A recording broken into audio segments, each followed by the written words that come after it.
Bueno, buenas tardes entonces. Retomamos nuestro último bloque del día. Entonces, en esta segunda parte del libro, que va de los capítulos 26 al 45, hemos identificado un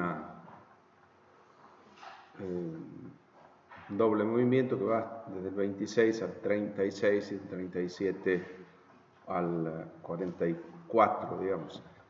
El 36 hace un poco de gozne entre estas dos partes y si ustedes se fijan es el capítulo al que hemos aludido varias veces y volveremos sobre él incluso cuando hablemos de la teología de la palabra de Dios.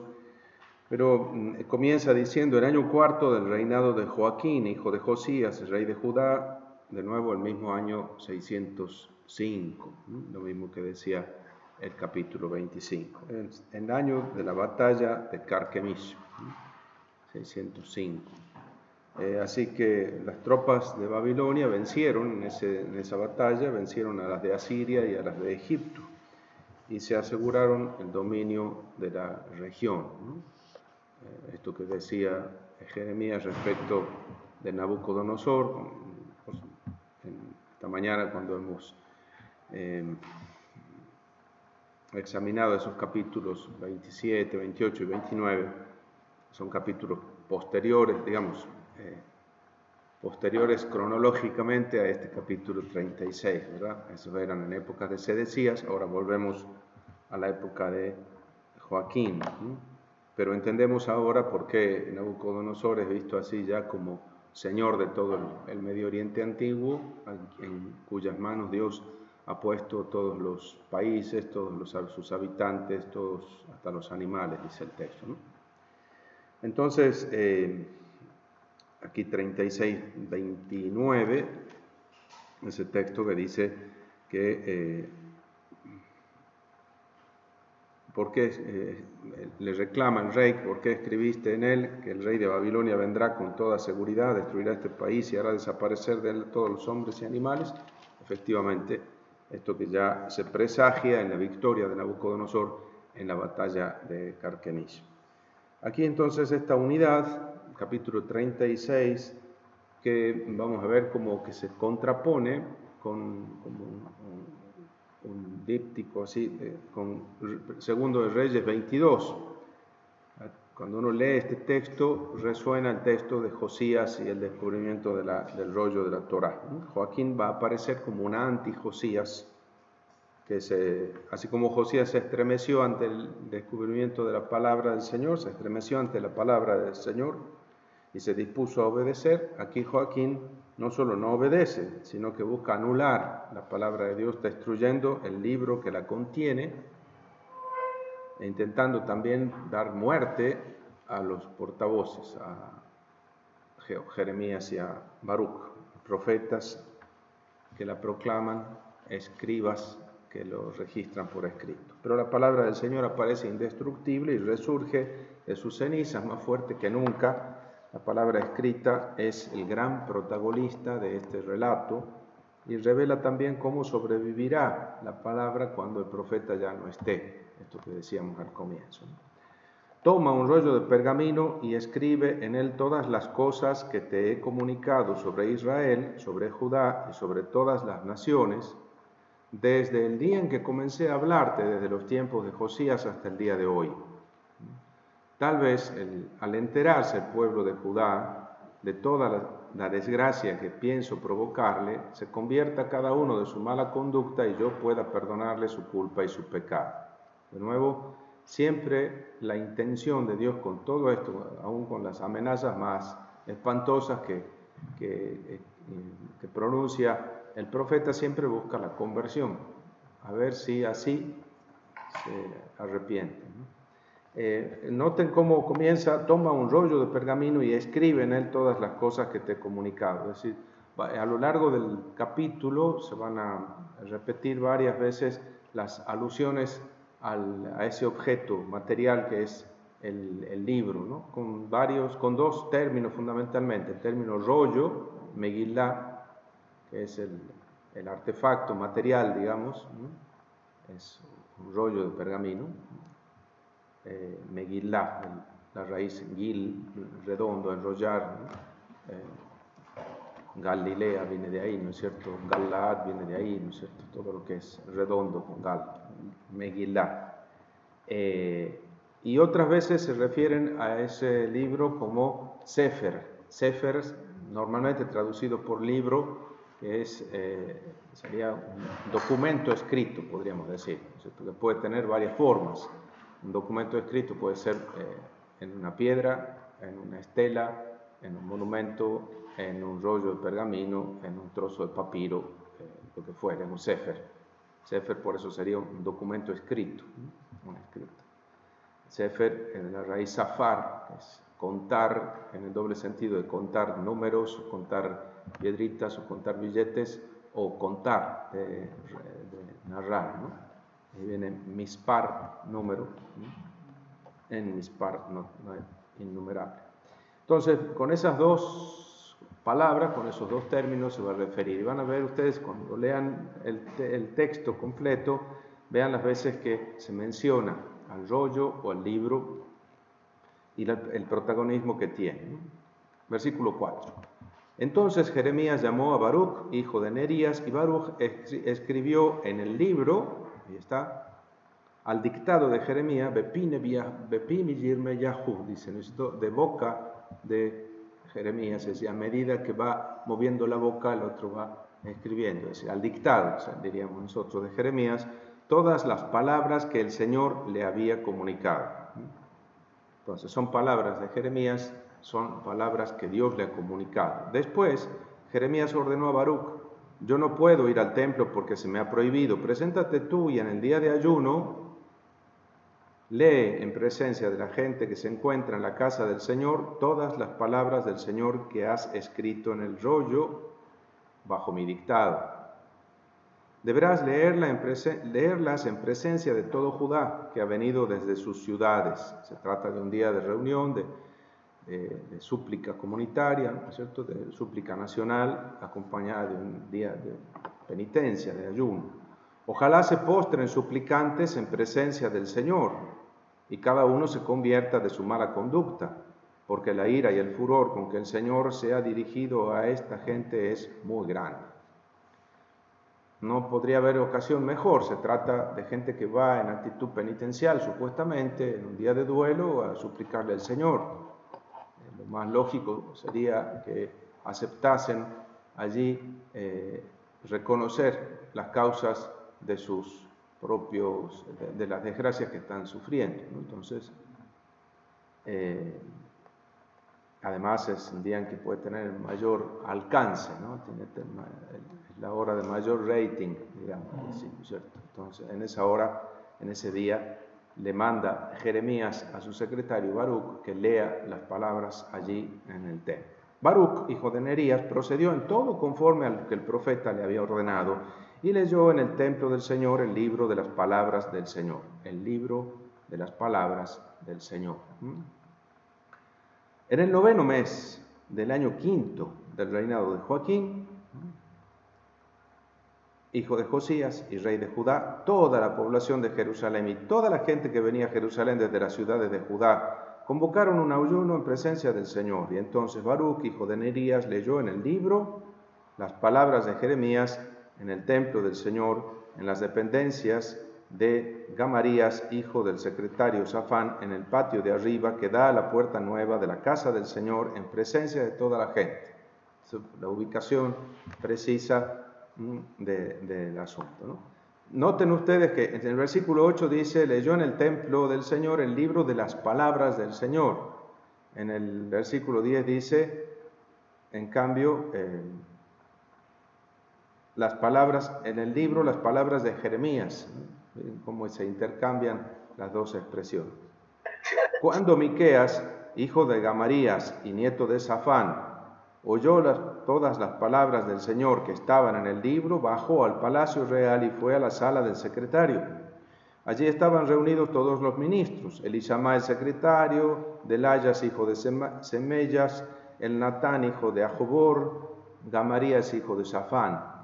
Sedecías, hijo de Ananías, y todos los demás funcionarios. Miqueas les narró todo lo que había escuchado cuando Baruch leía el libro a los oídos de todo el pueblo. Esa es la primera lectura, ¿verdad? Entonces todos los ministros mandaron a Judí, hijo de Natanías, nieto de Selemías y bisnieto de Cusí, para que le dijera a Baruch: toma en tus manos el rollo que has leído en presencia de todo el pueblo y tráenoslo personalmente. Baruch, hijo de Nerías, tomó el libro y fue a donde ellos estaban, y ellos le dijeron: por favor, toma asiento y léelo para nosotros. Baruch lo leyó ante ellos, segunda vez que lo lee. Cuando ellos escucharon todas las palabras, se miraron unos a otros llenos de temor y dijeron: tenemos que anunciarle al rey todas estas cosas. Le preguntaron entonces a Baruch: ¿puedes decirnos cómo es que has escrito todas estas palabras? ¿Quién te las dictó? Baruch les respondió: Jeremías me iba dictando todas estas palabras y yo las escribía con tinta en el libro. Es decir, exactamente lo que el profeta le ha dicho.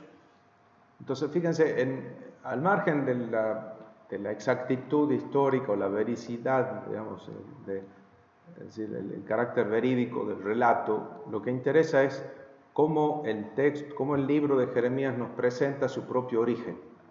Este es el modo como el libro quiere que imaginemos su nacimiento, ¿no? Así. Entonces, que las palabras son palabras puestas por la mano de Baruch, de la boca de Jeremías, dichas por el Señor a Jeremías, ¿no es cierto? Es como esta identificación de lo escrito con lo pronunciado con lo recibido del Señor, ¿no? Entonces, el carácter divino de las palabras escritas en el libro. Lo que está escrito en el libro son las palabras de Jeremías que Baruch ha puesto por escrito cuando se las ha dictado. Y esas palabras de Jeremías son la palabra de Dios. No hay diferencia entre una y otra cosa.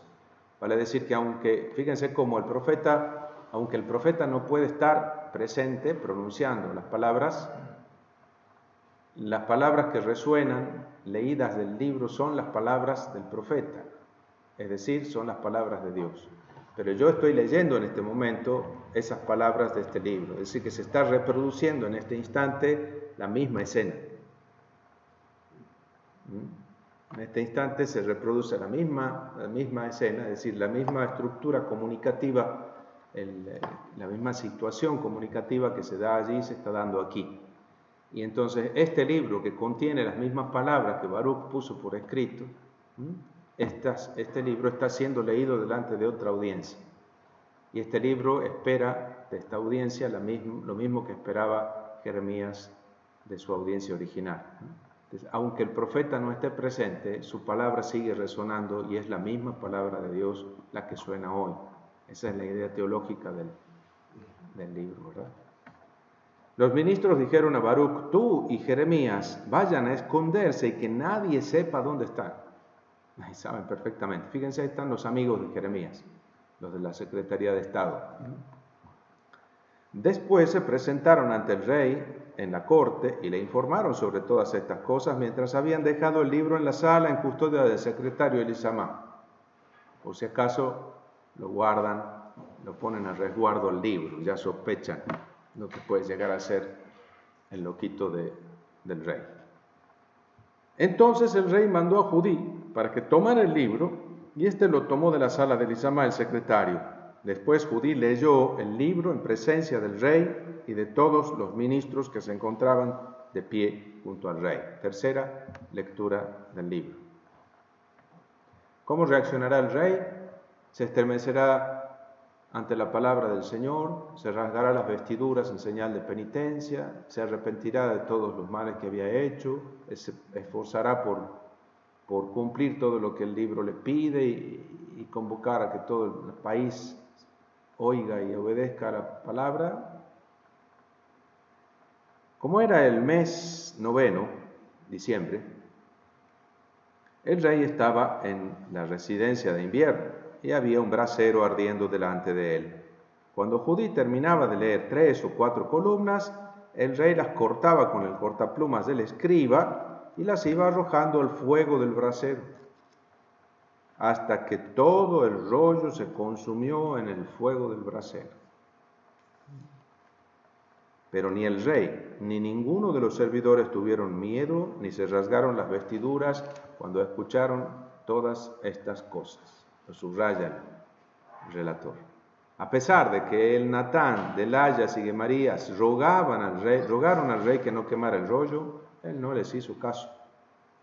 Entonces el rey ordenó a su hijo Jerahmel, a Sarayas, hijo de Esriel, a Semeyas, hijo de Abdeel, que detuvieran al escriba Baruc y al profeta Jeremías. Pero el Señor los ocultó muy bien.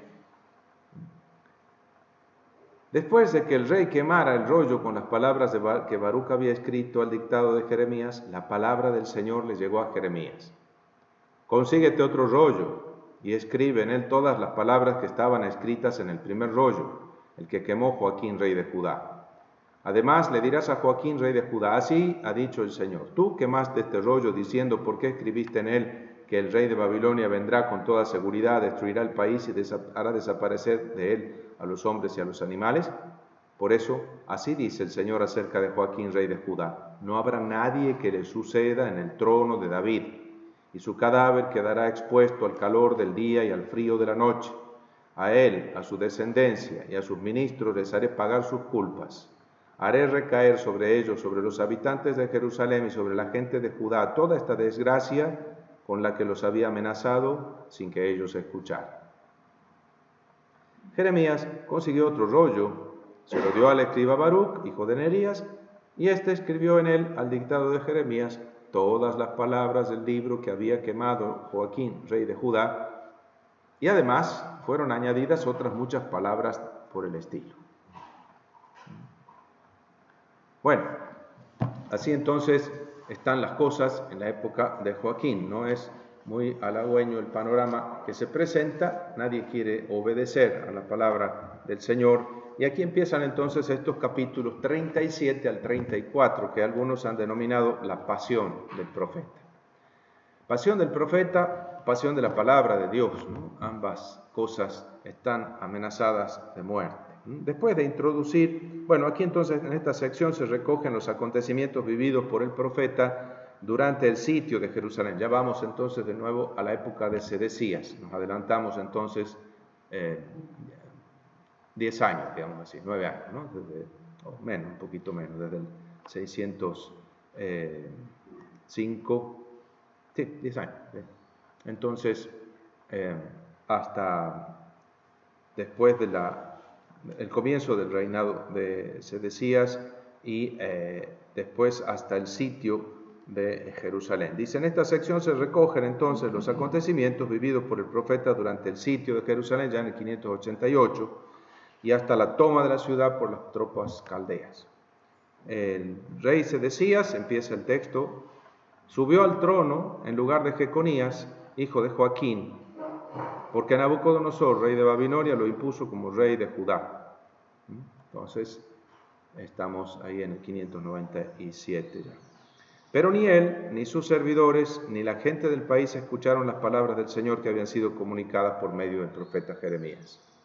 Tampoco ellos. Queda claro desde el primer momento que Sedecías, el nuevo rey impuesto por Nabucodonosor, tampoco está dispuesto a escuchar al Señor. La cosa no va a cambiar entonces, porque podía todavía rectificarse, pero el horizonte se va haciendo cada vez más sombrío y los padecimientos del profeta presagian el destino que le espera a la ciudad, al reino de Judá. Los relatos entonces refieren las tribulaciones del profeta en este periodo final de la monarquía. Van a relatar también el intento fallido de Godolías de reconstruir el país en esos 5 añitos, un experimento interesante, y después se va a explicar el origen de la diáspora egipcia, porque en el capítulo 44 vamos a ver cómo los que quedan huyen a Egipto a pesar de la oposición de Jeremías y Baruc son llevados a la fuerza. Ese explica el origen de la comunidad judía en Egipto. Se puede destacar literariamente que en 37:1 a 46, las referencias verbales, por ejemplo, habitar, permanecer, van a articular cada tramo de la secuencia narrativa, ¿no? En esta primera parte, al pedido engañoso de Sedecías de una intercesión del profeta, se responde con un oráculo de desgracia, pero después se concluye con un anuncio de salvación destinado a Ebed-Melech, que lo ayuda a Jeremías. Vamos a leer un poquito entonces cómo se desarrollan las cosas en ese momento, ¿no? El interés histórico de estos capítulos es evidente, están centrados en la suerte de Jerusalén y de sus habitantes. La enseñanza de Jeremías no va a ser nueva, va a repetir que es necesario entregarse al rey de Babilonia. Lo sigue diciendo con claridad. A pesar de todo, el profeta conserva todavía algunos fieles, ¿no? Incluso en el círculo más cercano al rey está el famoso Ebed-Melech, servidor del rey, que aparece también como amigo de Jeremías y hace todo lo posible por salvarlo, ¿no? Vamos a ver un poquito. El rey Sedecías envió a Yeucal, hijo de Selemías, y al sacerdote Sofonías, hijo de Maasías, para que le pidieran al profeta Jeremías: por favor, intercede por nosotros ante el Señor nuestro Dios. Por aquel entonces el profeta Jeremías se movía libremente en medio de la gente, porque aún no lo habían puesto en la prisión. El ejército del faraón salió de Egipto. Los caldeos que sitiaban Jerusalén oyeron la noticia y levantaron el sitio de Jerusalén. Claro, porque tienen algo más urgente y más preocupante. El ejército del faraón es más preocupante que el ejército de Sedecías. Entonces dejan el sitio de Jerusalén, ablandan un poco la presión ahí, aflojan y se van a la franja de Gaza, quizás a pararlos a los egipcios que vienen. En ese momento, bueno, entonces claro, la gente dice, bueno, pues, se ha ido el ejército caldeo, pensarán que ya ha terminado la historia, y no. En ese momento la palabra del Señor llegó al profeta Jeremías. Así dice el Señor, el Dios de Israel, al rey de Judá, que los envió hasta mí para consultarme. El ejército del faraón que está saliendo a ayudarlos va a regresar a su país, Egipto. Y entonces los caldeos volverán a atacar la ciudad, la tomarán y le prenderán fuego. Es decir, no se hagan ilusiones. Esto es solo un respiro. No se hagan ilusiones pensando, los caldeos seguramente se marcharán lejos de nosotros, porque ellos no se marcharán. Aunque ustedes derrotaran a todo el ejército de los caldeos que los están atacando, y a ellos no les quedarán más que unos cuantos heridos, cada uno en su tienda de campaña, estos se levantarían para prender fuego a esta ciudad. Bastaría con esos. Cuando el ejército de los caldeos levantó el asedio de Jerusalén a causa, entonces esa es la profecía, ahora viene una referencia a lo que aconteció. Cuando el ejército de los caldeos levantó el asedio de Jerusalén a causa de la cercanía del ejército del faraón, Jeremías salió de Jerusalén y fue hacia la región de Benjamín para cobrar allí una herencia entre su gente. El famoso tema del campo de su tío Salum. Bueno, hay que ir a tomar posesión, ya lo he comprado, voy con el papel, con el boleto comprometido, digo, esto es mío, pongo aquí los linderos. Cuando pasaba por la puerta de Benjamín, estaba allí un encargado de la guardia llamado Yerías, hijo de Selemías y nieto de Ananías. Este detuvo al profeta Jeremías diciendo: ¿te estás pasando a los caldeos? Jeremías contestó: eso es mentira, no me estoy pasando a los caldeos. Pero Yerías no le hizo caso, sino que tomó preso a Jeremías y lo hizo comparecer ante los oficiales. Los oficiales se enfurecieron contra Jeremías, lo golpearon, lo pusieron en la prisión en la casa del escriba Jonatán, que habían transformado en cárcel. Así fue como Jeremías fue arrojado en un calabozo subterráneo y allí permaneció durante mucho tiempo, en la cisterna. El rey Sedecías lo mandó sacar de allí y en su palacio le preguntó en privado. Fíjense, el rey sabe perfectamente quién es Jeremías. En su interior no lo quiere dejar morir, sabe que es inocente, sabe que en realidad trae una palabra del Señor, pero no tiene carácter el hombrecito, ¿no? ¿Hay alguna palabra de parte del Señor?, le pregunta en privado. Y Jeremías le responde: claro que la hay. Y añadió: serás entregado en poder del rey de Babilonia. Jeremías agregó: ¿y qué he hecho de malo contra ti, contra tus ministros o contra este pueblo para que me hayan metido en la cárcel? ¿Dónde están ahora los profetas que les predecían: el rey de Babilonia no vendrá contra ustedes ni contra este país? Pero ahora escuche el rey mi señor, acceda por favor a mi súplica, no me hagas volver a la casa del escriba Jonatán para que no me muera allí. Entonces el rey ordenó que pusieran a Jeremías bajo custodia en el patio de la guardia y que cada día le dieran un pan de la calle de los panaderos mientras hubiera pan en la ciudad. Y Jeremías permaneció en el patio de la guardia. En la benevolencia de Sedecías con el profeta. Zafatías, hijo de Matán, Gedelías, hijo de Pashur, Yeucal, hijo de Selemías, y Pashur, hijo de Melquías, oyeron que Jeremías decía a todo el pueblo: así dice el Señor, el que se quede en esta ciudad morirá por la espada, el hambre o la peste, pero el que se entregue a los caldeos sobrevivirá. Tendrá su vida como recompensa y vivirá. Así dice el Señor, esta ciudad será entregada con toda seguridad en manos del ejército del rey de Babilonia, y éste se apoderará de ella. Claro, una prédica de este tipo es una terrible propaganda, ¿no? Desmoraliza a la gente. ¿Quién va a querer pelear así? Si Jeremías dice que Dios les está diciendo que se rindan. Entonces, evidentemente que las autoridades políticas, militares, civiles y demás van a querer silenciar una voz semejante que es desestabilizante, desmoralizadora, ¿no? Entonces los oficiales le dijeron al rey que este hombre sea ejecutado porque está diciendo cosas que desmoralizan a los pocos guerreros que quedan en esta ciudad y al pueblo entero. Ese hombre no busca el bien de este pueblo, sino su ruina. El rey Sedecías respondió: ahí lo tienen en sus manos. Ni siquiera el rey puede hacer nada contra ustedes. No se juega el hombre.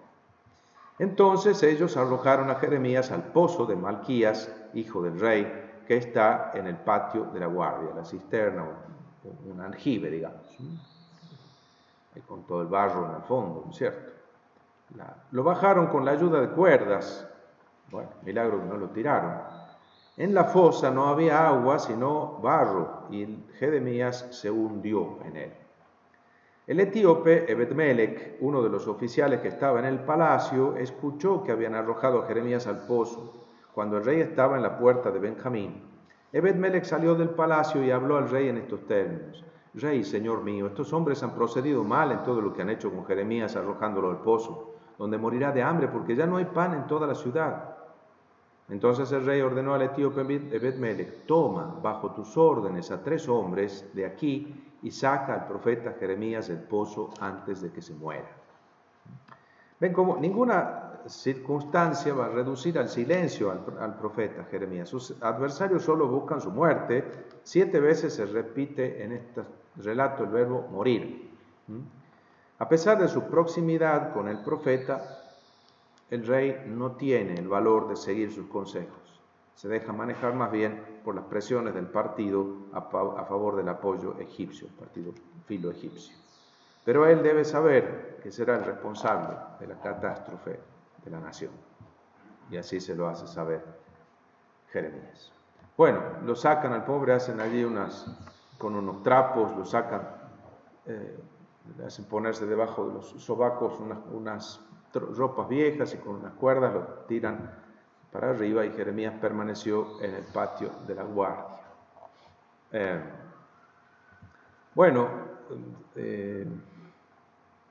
Aquí el capítulo siguiente tiene, todavía terminando el capítulo 38, hay más que decir, ¿no es cierto? Porque el rey lo sigue consultando, pero en secreto, y no quiere que nadie se entere de que lo ha consultado.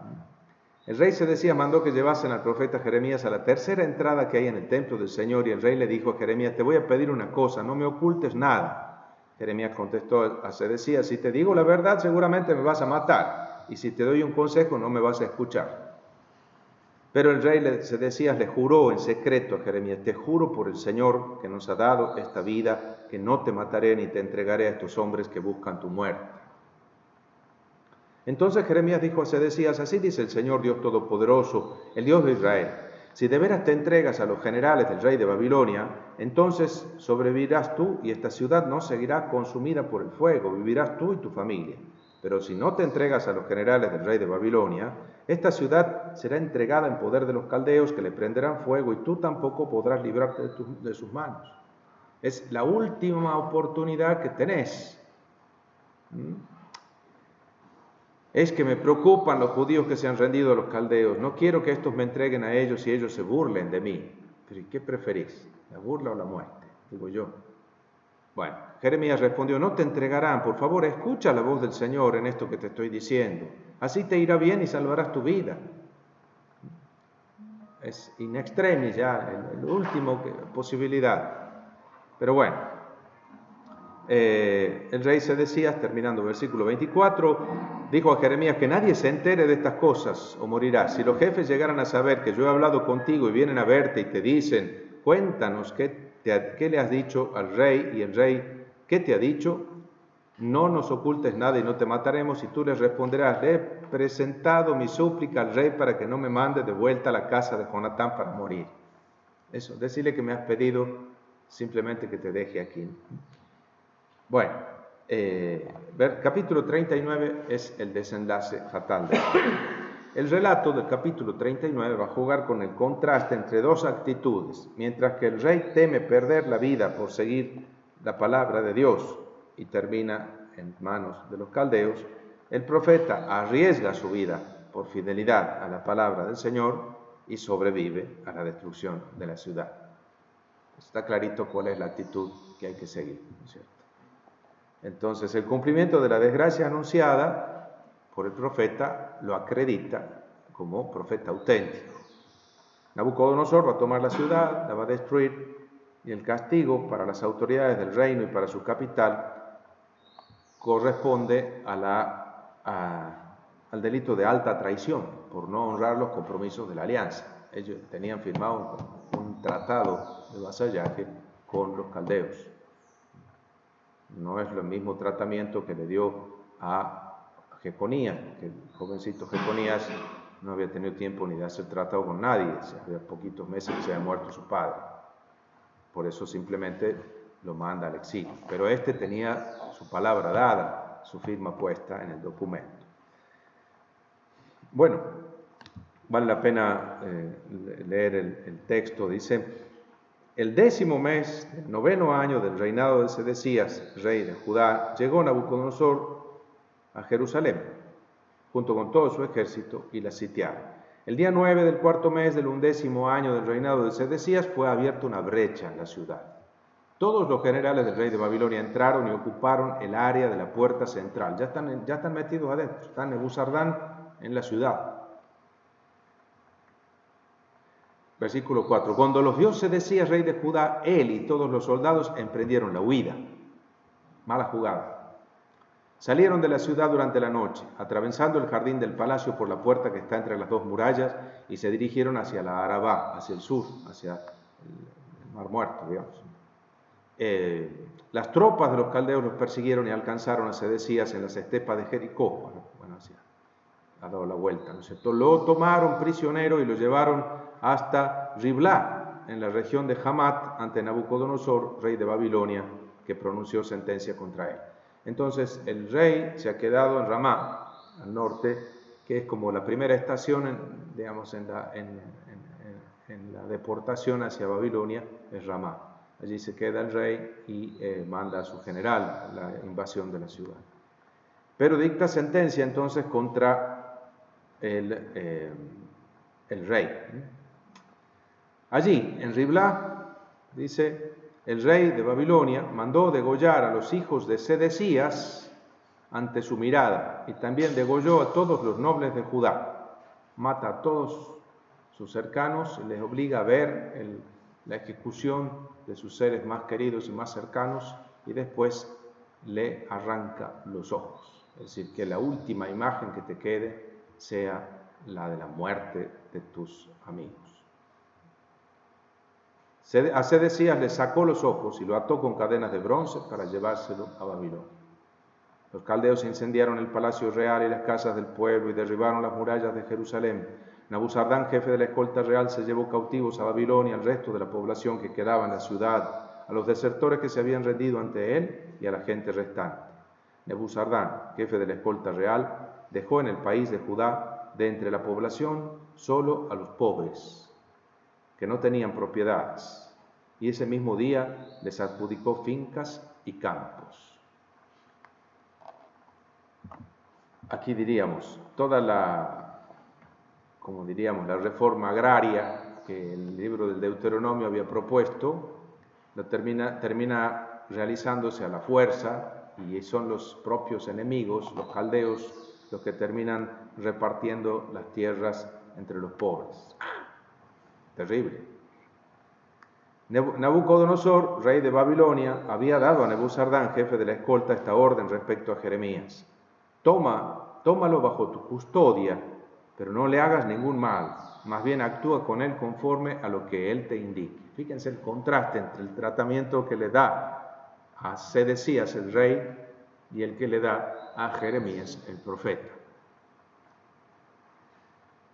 Entonces Nabuzardán, jefe de la escolta, Nabuzazban, alto dignatario, Nergal-Sarecer, oficial mayor, y todos los jefes del rey de Babilonia mandaron sacar a Jeremías del patio de la guardia y se lo confiaron a Godolías, hijo de Agicán, nieto de Safán, para que lo llevara a su casa, y así Jeremías vivió en medio del pueblo.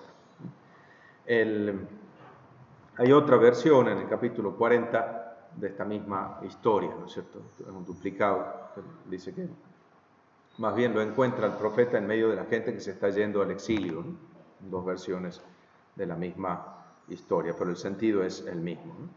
Lo interesante va a ser, aquí en los versículos 15 al 18 se conserva un oráculo de salvación con el que termina esta partecita, reservado a Ebed-Melech, que es el servidor del rey, el etíope, que lo ha tratado con tanta benevolencia, que se ha preocupado tanto por el profeta.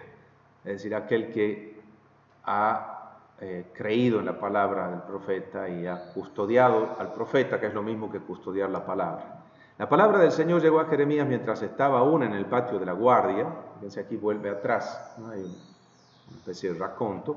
Dirígete al etíope Ebed-Melech y le dirás: así dice el Señor Todopoderoso, el Dios de Israel, yo haré que se cumplan las palabras que he dicho respecto a esta ciudad para su ruina y no para su bien. Se cumplirán ante ti aquel día yo te libraré y no te entregaré en poder de los hombres que te hacían temblar de miedo. Ciertamente yo te dejaré escapar, no serás víctima de la espada, tendrás la vida como recompensa, porque en mí has puesto tu confianza, oráculo del Señor. 37 al 39 termina con un oráculo de salvación para Ebed-Melech, y en los capítulos siguientes, 40 al 45, digamos, termina con un oráculo de salvación dirigido a Baruch, el secretario. Entonces, estos capítulos interesantes por lo que muestran del cumplimiento de la palabra de Jeremías y las consecuencias de escuchar o no al profeta. 40 al 44, estos capítulos que siguen, la nueva situación que deriva de la caída de Jerusalén provoca la intervención del profeta, cuya suerte es referida al comienzo de este capítulo. Podemos distinguir como dos grandes momentos: por un lado, el doloroso fracaso de la vida en Jerusalén, el intento que hace Godolías, al final termina mal, y la huida a Egipto.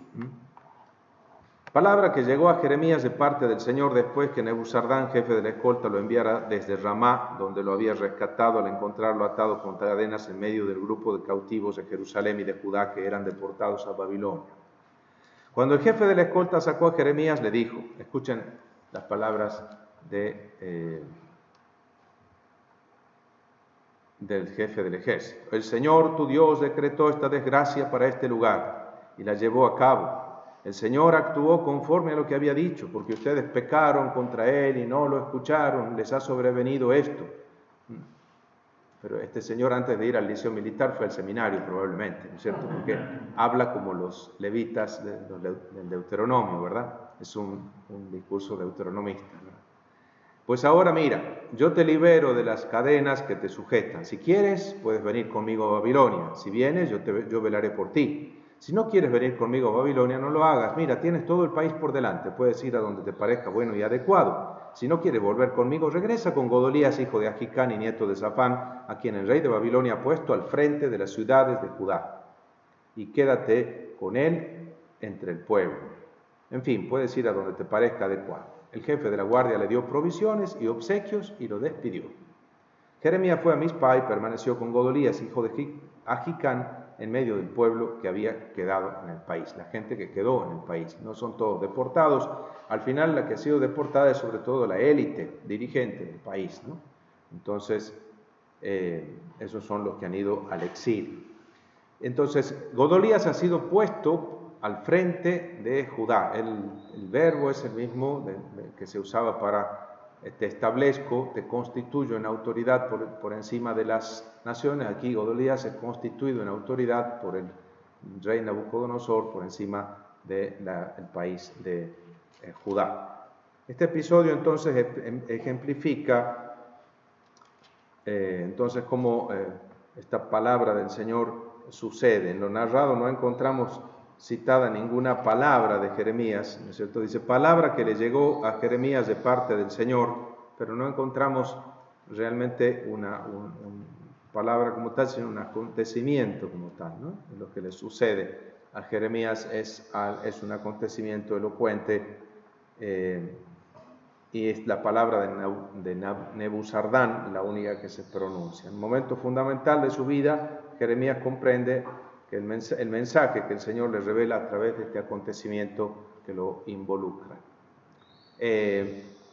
Versículo 7, 47. Todos los jefes de las tropas que había en el campo, ellos y sus hombres, se enteraron de que el rey de Babilonia había puesto a Godolías, hijo de Agicán, como responsable del país, y que junto con él había instalado también a hombres, mujeres y familias de los pobres del país, de entre aquellos que no habían sido deportados a Babilonia. Fíjense, un hombre de la familia de Safán, es decir, los autores intelectuales de la Reforma de Josías, es decir, gente de los teólogos de la Reforma deuteronomista y de la Reforma jurídica, política, económica y religiosa que hay detrás de la Reforma deuteronomista. Entonces, la gran oportunidad de este experimento, digamos así, de una sociedad según el Deuteronomio, ¿verdad?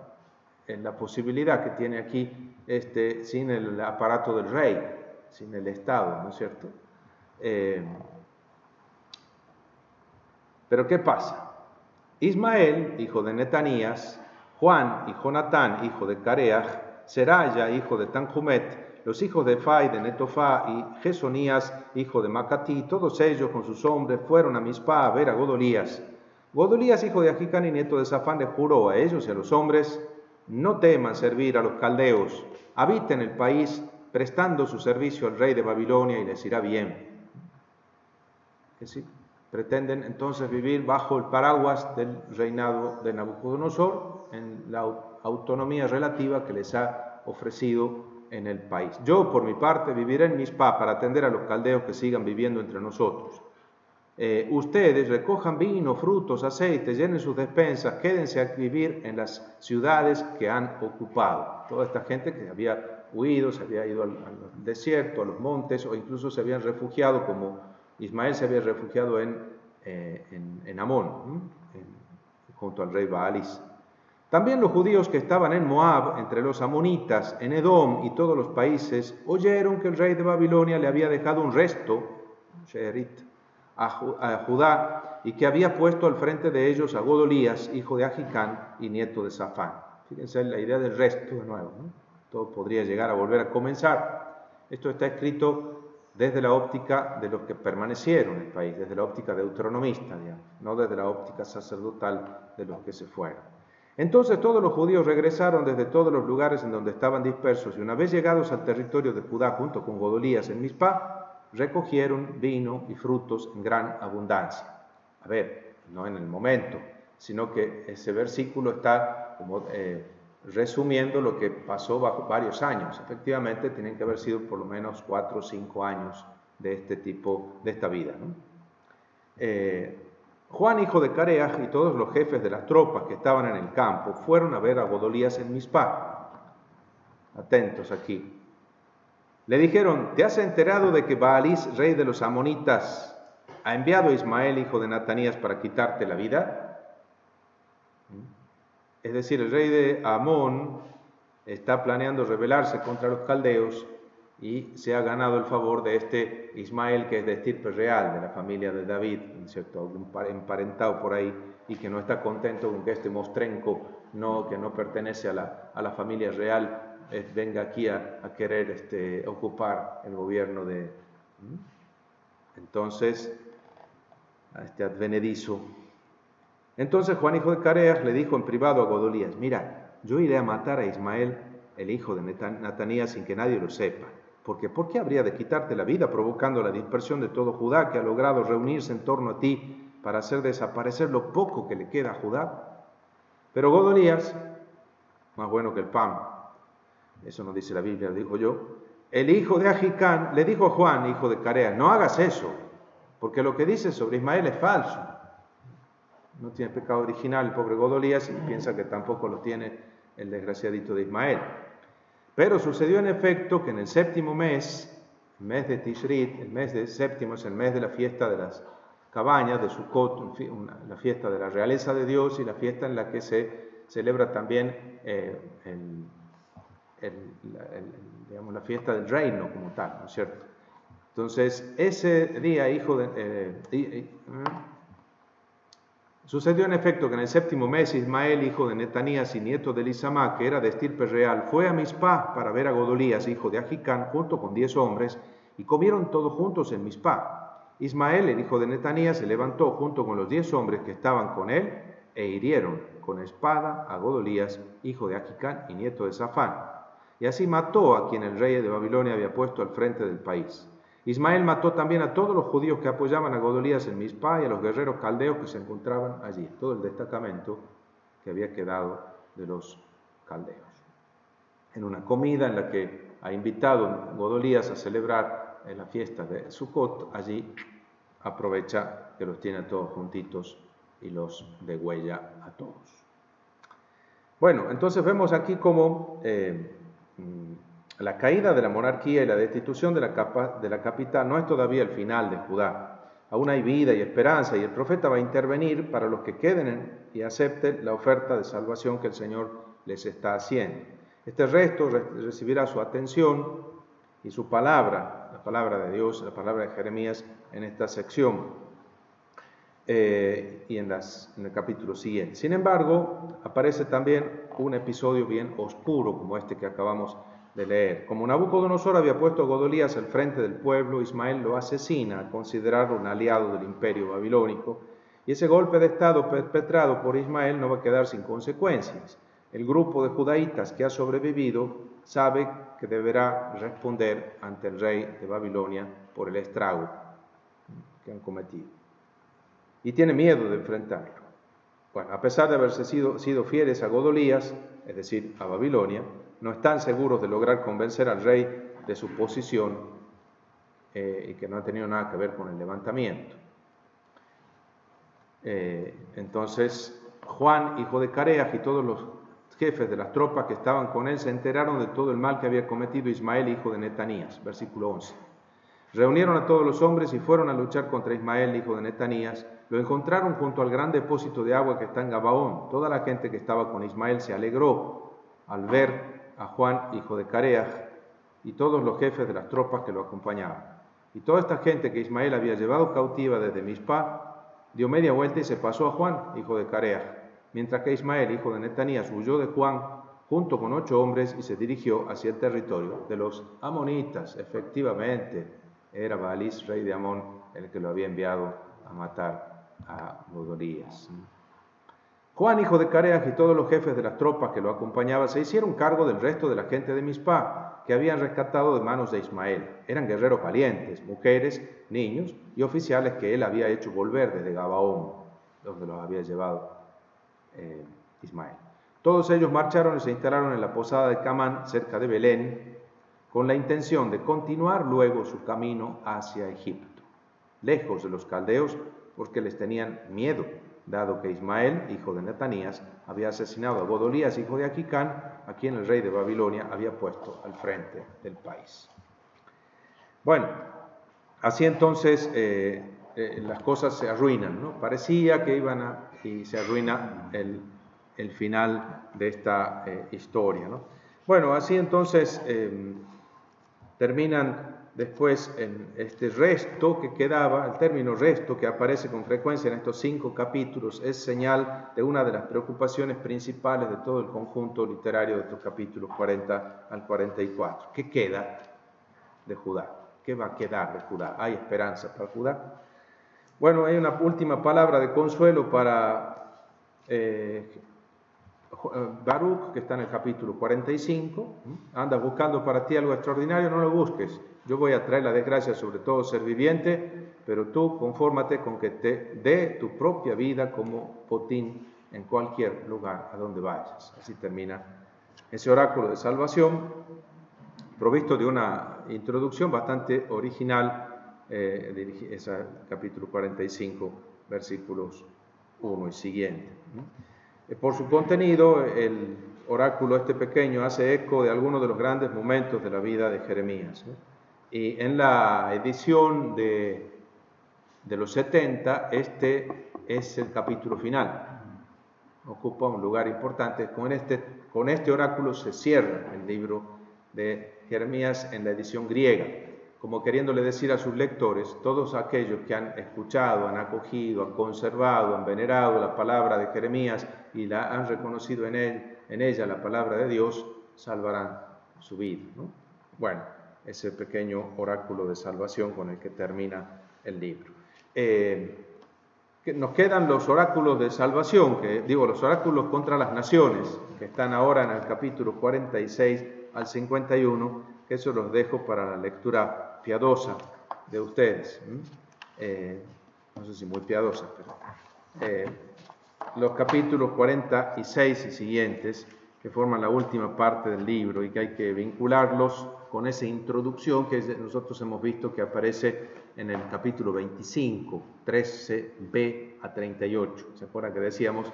Esa segunda parte del capítulo 35 en realidad es la introducción a los oráculos de las naciones.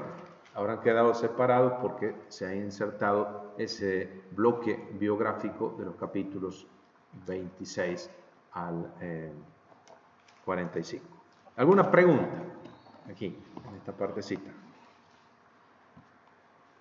Mañana diremos alguna cosita más de esto del final del libro y empezaremos a escarbar un poco la teología que hay en el libro, que ya hemos ido, por supuesto, aludiendo a ella a lo largo de la lectura, pero nos detendremos por lo menos en 3 temas nucleares.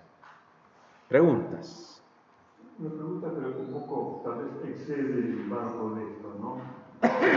La identidad entre palabras del Señor, palabras de Jeremías y palabras del libro, a mí se me resulta un poco difícil, digamos, ¿no? Las palabras de Jeremías y las consignadas en el libro es más fácil. Jeremías dicta, Baruch agarra la pluma, tinta, pergamino y copia, suponemos fielmente. Entonces ahí la transmisión es una manera de transmisión muy visible, digamos. Ahora, de palabras del Señor a palabras de Jeremías, ¿cómo se entiende el mecanismo, por decirlo así, de transmisión? Claro, siempre está mediada por la personalidad del profeta, por la cultura del profeta, por la sensibilidad del profeta, por las circunstancias históricas, todo eso, ¿no?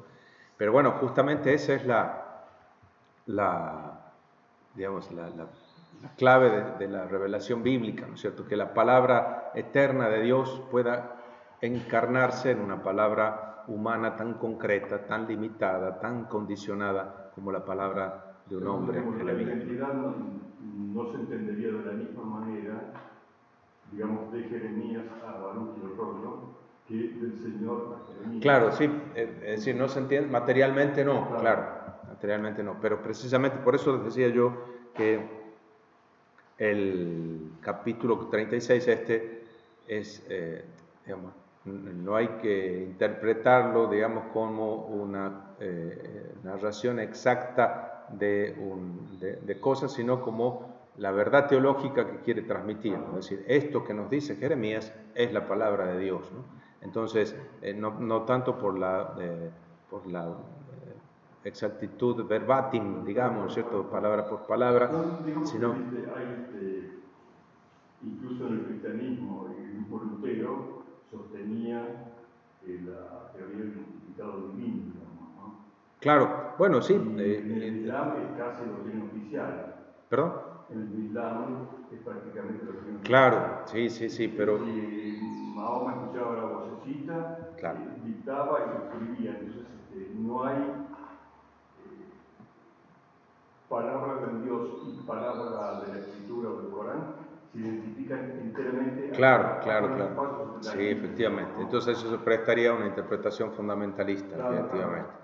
Sí, pero bueno, también es doctrina católica, digamos, la inspiración verbal, digamos, no solo las cosas, ¿no es cierto?, sino también las palabras. Pero en la doctrina de la inspiración, digamos, el analogatus princeps, digamos, es el de la encarnación, ¿no es cierto?